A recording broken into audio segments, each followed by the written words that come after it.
जय दुर्गे माँ, जय अम्बे माँ, जय वैष्णो माँ।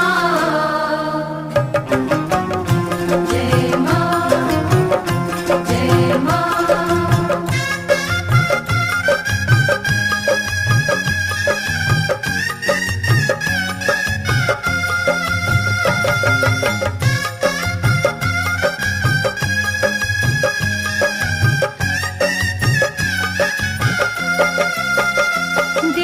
अपनी पुजारन को वरदान माँ कि जब तक जीऊं मैं सुहागन जीऊं। दे दो अपनी पुजारन को वरदान माँ कि जब तक जीऊं मैं सुहागन जीऊं। मुझसे होना जुदा मेरा भगवान माँ, मुझसे होना जुदा मेरा भगवान माँ कि जब तक जीऊं मैं सुहागन जीऊं। दे दो अपनी पुजारन को वरदान माँ कि जब तक जीऊं मैं सुहागन जीऊं।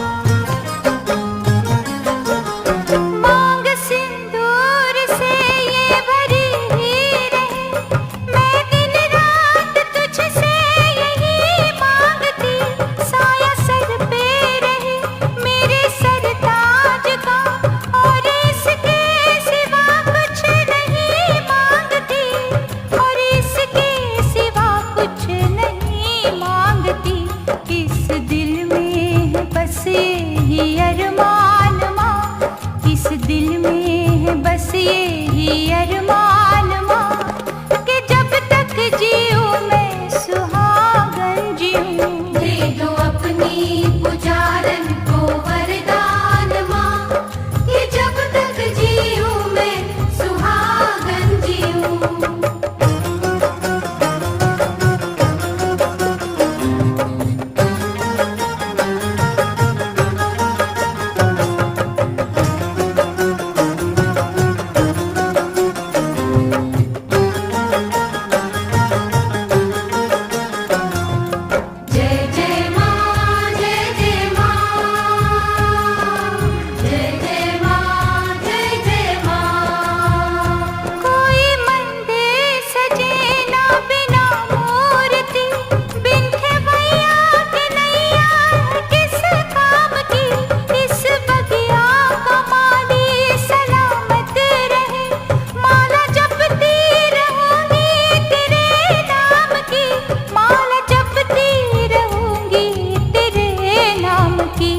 दया मुझ पे ये करना दयावान माँ, दया मुझ